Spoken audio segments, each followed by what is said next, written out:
नमस्कार दोस्तों, जय हिंद, वंदे मातरम। मैं आपके साथ जयसवाल सर, आप सभी का स्वागत अभिनंदन है टीचर्स फैमिली, टीटी फैमिली, शिक्षकों के परिवार जयसवाल कोचिंग सेंटर पर, पावर्ड बाई शिक्षा ही प्रकाश है। दोस्तों, कल हमने आपके बायोलॉजी का फर्स्ट क्लास किया था। आज हम सेकंड क्लास करने वाले हैं और इसमें हम जैविक वर्गीकरण जो सेकंड चैप्टर है उससे संबंधित हम यहाँ पे 100+ जो है प्रश्न करने वाले हैं। तो सभी लोग यहाँ पे ध्यानपूर्वक समझिएगा। एनसीईआरटी का पूरा निचोड़ है।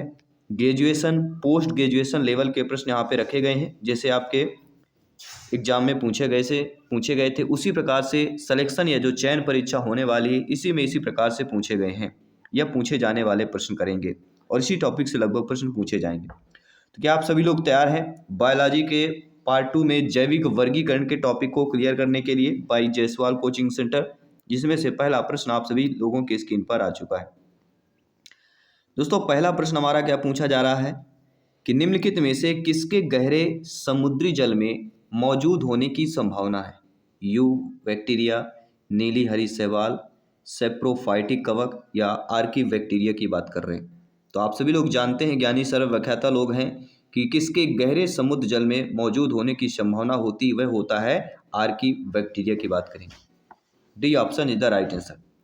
आर्की बैक्टीरिया कोशिका झिल्ली में सखित लिपिड श्रृंखला की उपस्थिति के कारण आर्की बैक्टीरिया कठोर परिस्थितियों में जीवित रह सकता है, जो कोशिका झिल्ली की तरलता को कम कर देता है।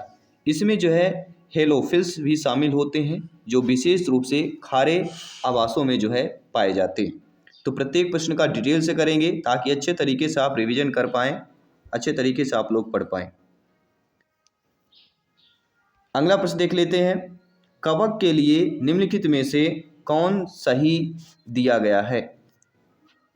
पहला ऑप्शन देखिएगा, वे फागोट्रॉफिक हैं, उनमें से कठोर कोशिका दीवार की कमी है, वे हेट्रोट्रोफ हैं या उनमें परमाणु झिल्ली की कमी होती है। तो आप सभी लोग जानते हैं कवक के लिए इनमें से कौन सा जो सही हो जाता है। कवक जो होते हैं वह क्या होते हैं? हेट्रोट्रोफ होते हैं। कवक क्या होते हैं? हेट्रोट्रोफ होते हैं।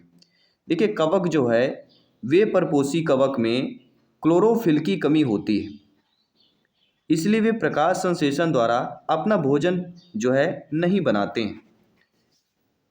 वे वहाँ बढ़ सकते हैं जहाँ जैविक सामग्री उपलब्ध हो, तो वे हमारे क्या है? हेट्रोट्रॉफ हैं, जो अपने पोषक तत्व अवशोषण द्वारा प्राप्त करते हैं और ग्लाइकोजन के रूप में संग्रहित करते हैं। इसके बाद देख लेते हैं अगला प्रश्न, आप लोगों की स्क्रीन पर ऑलरेडी आ चुका है। प्रश्न पूछा जा रहा है कि नोस्टाक में वायुमंडलीय नाइट्रोजन को स्थिर करने के लिए विशिष्ट कोशिकाएं हैं। ऑक्नेट, आपका हेटेरोसिस्ट, हार्मोनोगोनिया या ऑक्सलर की बात करेंगे। तो नोस्टाक में वायुमंडल नाइट्रोजन को स्थिर करने के लिए जो विशिष्ट कोशिकाएं होती हैं वह कहलाती हैं heterocyst. B option is the right answer. Heterocyst बड़े आकार की मोटी दीवार वाली विशेष कोशिकाएं होती हैं जो फिलामेंट्स साइनोबैक्टीरिया में टर्मिनल, इंटरक्लेरी या लेटरल पोजीशन में होती हैं।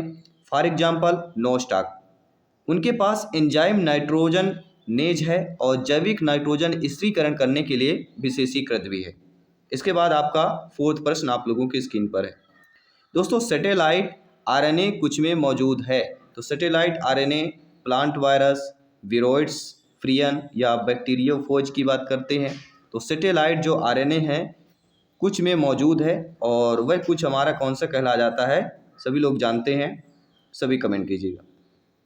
तो प्लांट वायरस की बात करें, किसकी बात करेंगे? Plant virus.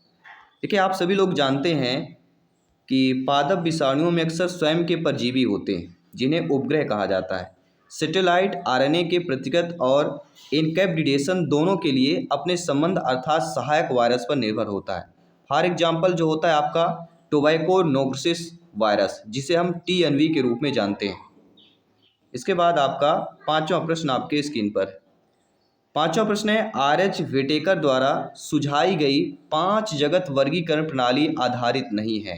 यानी देखिए, जो 5 जगत वर्गीकरण प्रणाली है किसके पर आधारित है, किसके द्वारा सुझाई गई है? आर.एच. व्हिटेकर के द्वारा जो है सुझाई गई है।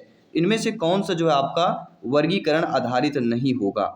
देखिए, आप सभी लोग जानते हैं इसमें प्रजनन की विधि है, पोषण की विधि है, शरीर संगठन की जटिलता है, लेकिन एक अच्छी तरह से परिभाषित नाभिक की उपस्थित या अनुपस्थित, यह आपका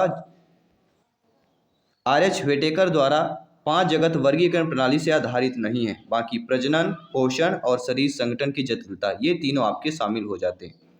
आप सभी लोग जानते हैं 5 साम्राज्य प्रणाली की उपस्थित या अनुपस्थित आर.एच. व्हिटेकर द्वारा प्रस्तावित की गई थी। 5 जगत वर्गीकरण निम्नलिखित मानदंडों पर आधारित होता है। पहला जो होता है कोशिका संरचना की जटिलता, जिसे हम प्रोकैरियोटिक या यूकैरियोटिक कहते हैं। जीवों के शरीर की जटिलता, एक कोशिकी या बहुकोशिकी की बात करते हैं। पोषण प्राप्त करने का तरीका, आपके एटोट्रॉफिक या हेटरोट्रॉफिक या फाइलोजेनेटिक संबंध की बात करते हैं। तो आई होप सारी चीजें क्लियर हो गई आपकी, ठीक है।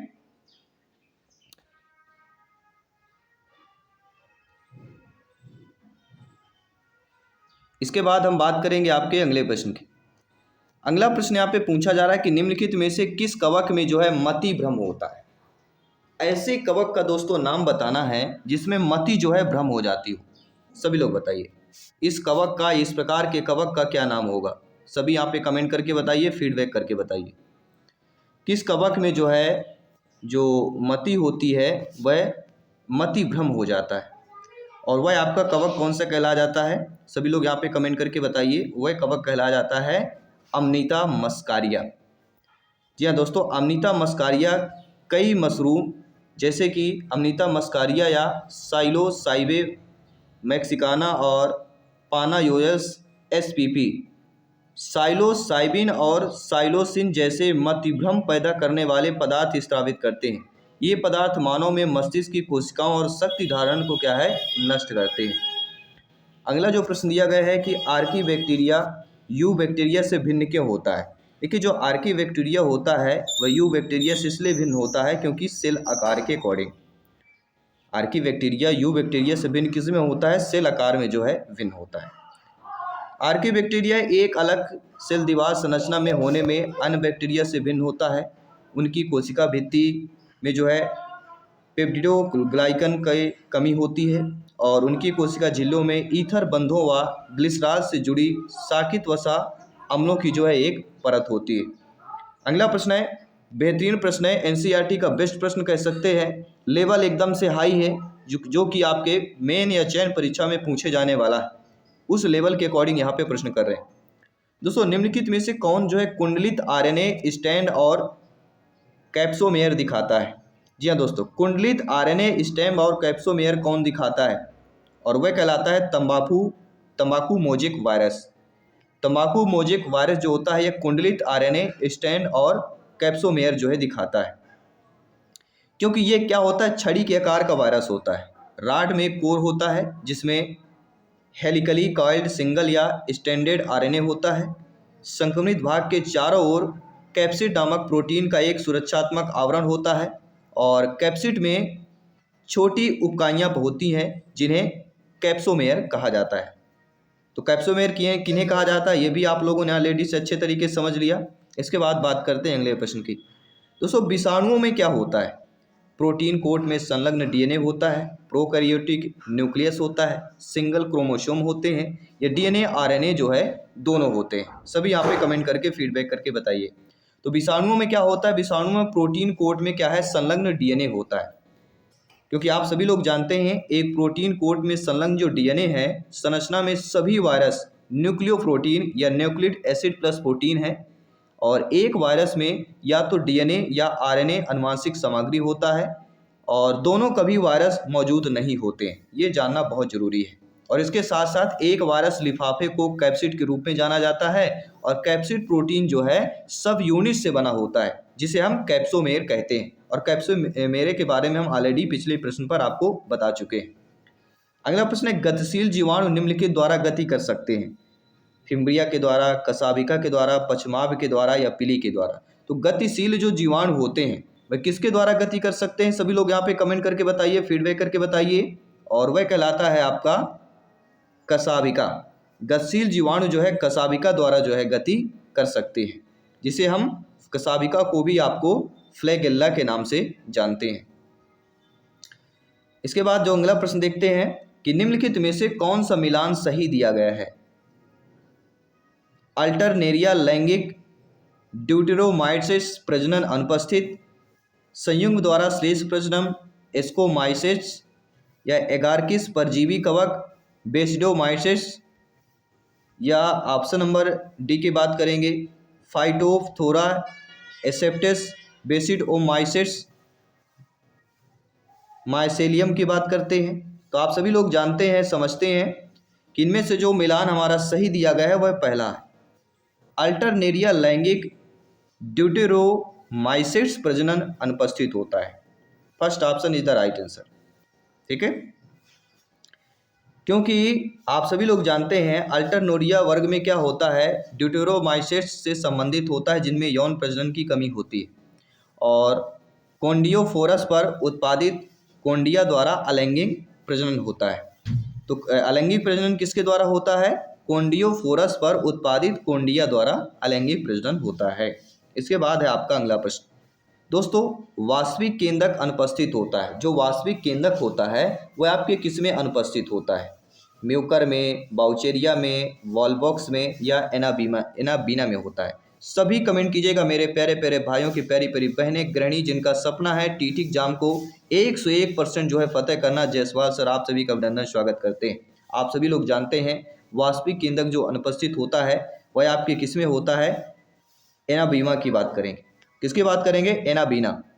एनाबीना जो होता है वह साइनोबैक्टीरिया है जिसमें एक परमाणु झिल्ली की अनुपस्थिति के कारण वास्तविक नाभिक की जो है कमी होती है। अगला प्रश्न है, बेहतरीन प्रश्न कह सकते हैं, निम्नलिखित में से कौन सी संरचना जो है प्रोकैरियोटिक कोशिका में नहीं पाई जाती है। रिबोसोम की बात करेंगे, मेसोसोम, प्लाज्मा झिल्ली या परमाणु लिफाफा की बात करेंगे। तो एक चीज़ आपको अपने माइंड में स्टोर कर लेना है, और वह आपको क्या स्टोर करना है कि इनमें से जो संरचना प्रोकैरियोटिक कोशिका में नहीं पाई जाती है, देखिए रिबोसोम में पाई जाती है, मेसोसोम में, प्लाज्मा झिल्ली में पाया जाता है, लेकिन परमाणु लिफाफा में नहीं पाया जाता। परमाणु लिफाफा जो है संरचना, परमाणु लिफाफा जो संरचना होती है प्रोकैरियोटिक कोशिका में नहीं पाई जाती है। तो प्रोकैरियोटिक कोशिका में संरचना रिबोसोम, मेसोसोम और प्लाज्मा झिल्ली, ये तीनों जो है पाई जाती है। ठीक है, इसके बाद हम बात करते हैं आपके अगले प्रश्न की। अगला प्रश्न है कि अपूर्ण कवक जो कूड़े के अपघटक है और खनिज चक्रण में मदद करता है। देखिए दोस्तों, अपूर्ण कवक जो कूड़े के अपघटक भी होता है और खनिज चक्र में मदद करता है वह हमारा कहलाता है ड्यूटेरोमाइसेट्स की बात करते हैं। क्लास ड्यूटेरोमाइसेट्स में अपूर्ण कवक शामिल होता है जो कार्बनिक कचरे के अपघटक में जो है भूमिका निभाता है। अगला प्रश्न आपके स्क्रीन पर, वे संरचनाएं जो कुछ जीवाणुओं को चट्टानों और या परपोषी ऊतकों में जुड़ने में मदद करता है, झालर, मूलाभास, होल्ड फास्ट या मीसोसोम की बात करेंगे। तो वे संरचनाएं जो कुछ जीवाणुओं को चट्टाने और परपोषी ऊतक में जुड़ने में मदद करती हैं वह हमारी झालर कहलाती है। नोट कर लीजिए, झालर स्थापना और पोषण प्राप्त करने के लिए चट्टानों या मेजबान शरीर में जुड़ने में कुछ बैक्टीरिया की जो है सहायता करते हैं। अगला प्रश्न है कि गलत कथन को चुनना है। देखिए, प्रोटिस्टा में पोषण के प्रकाश संश्लेषक और विषम पोषी तरीके होते हैं, कुछ कवक खाद्य होते हैं, परमाणु झिल्ली मोनेरा मौजूद होता है, या एनिमेलिया में कोशिका भित्ति जो है आपकी अनुपस्थित होती है। तो आप सभी लोग जानते हैं कि जो हमारा कथन सही दिया गया, प्रोटिस्टा में पोषण के प्रकाश संश्लेषक और विषम पोषी तरीके होते हैं, कुछ कवक खाद्य भी होते हैं, और एनिमेलिया में कोशिका भित्ति अनुपस्थित होती है, लेकिन परमाणु झिल्ली मोनेरा मौजूद होता है। यह कथन आपका गलत दिया गया है। देखिए, परमाणु झिल्ली मौजूद है मोनेरा राज्य मोनेरा में एक कोशिकीय जीव, फॉर एग्जाम्पल बैक्टीरिया होते हैं जिनमें कोई परमाणु झिल्ली नहीं होती है। तो आई होप आप लोग अच्छे तरीके से समझ गए। इसके बाद बात करेंगे अगले प्रश्न की। दोस्तों, जीवों के किस समूह में कोशिका भित्ति दो पतले अतिव्यापी खोल बनाती है जो एक साथ फिट होते हैं। हम बात करेंगे यूग्लेनोइड्स की बात करेंगे, डाइनोफ्लैगलेट्स की बात करेंगे, स्लाइम मोल्ड्स की बात करेंगे, या क्राइसोफाइट्स की बात करते हैं।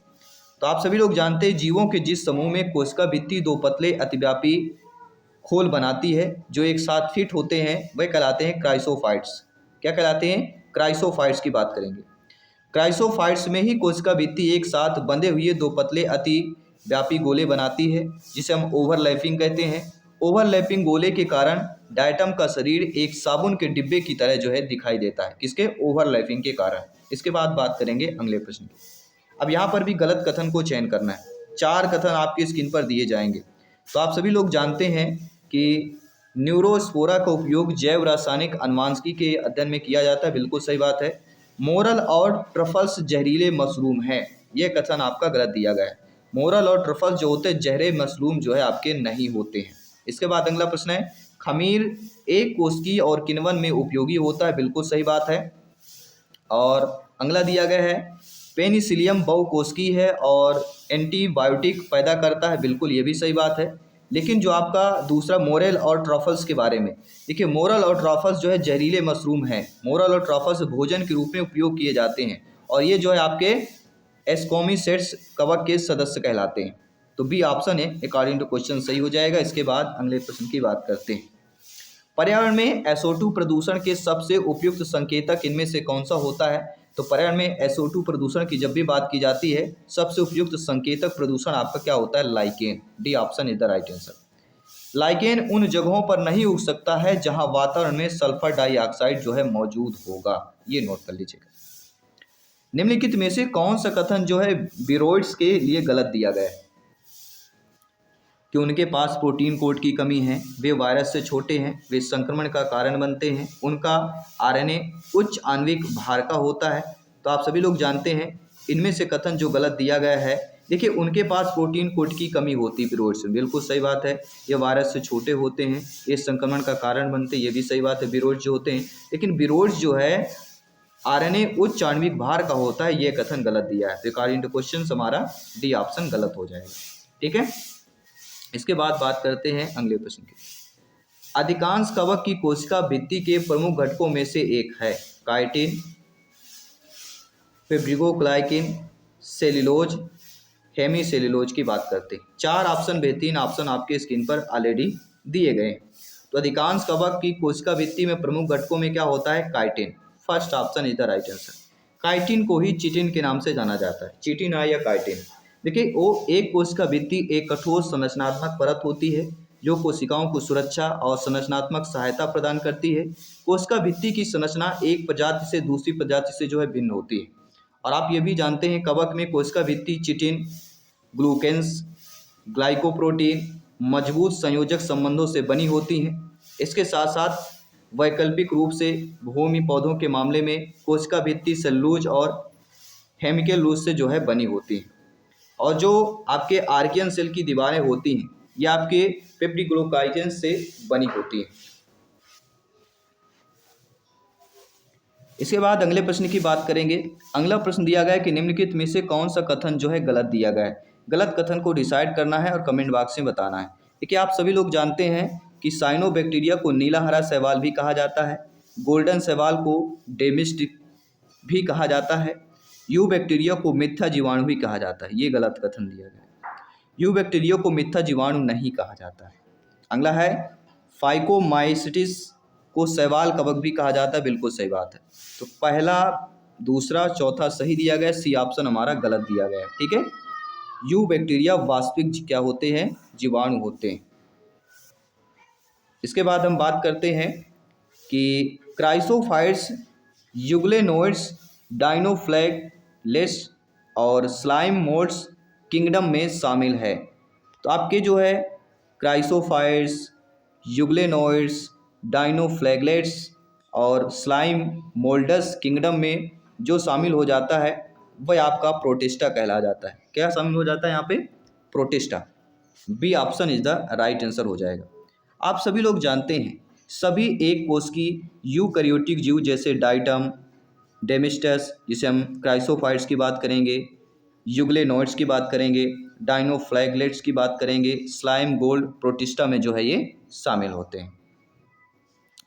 अगला प्रश्न, निम्नलिखित में से कौन जो है अत्यधिक लवणीय स्थितियों में पाया जाता है? क्या वह यू बैक्टीरिया है, साइनोबैक्टीरिया है, माइकोबैक्टीरिया है या आर्की बैक्टीरिया है? तो आप सभी लोग जानते हैं जो अत्यधिक लवणीय स्थिति में पाया जाता है वह कहलाता है आर्की बैक्टीरिया।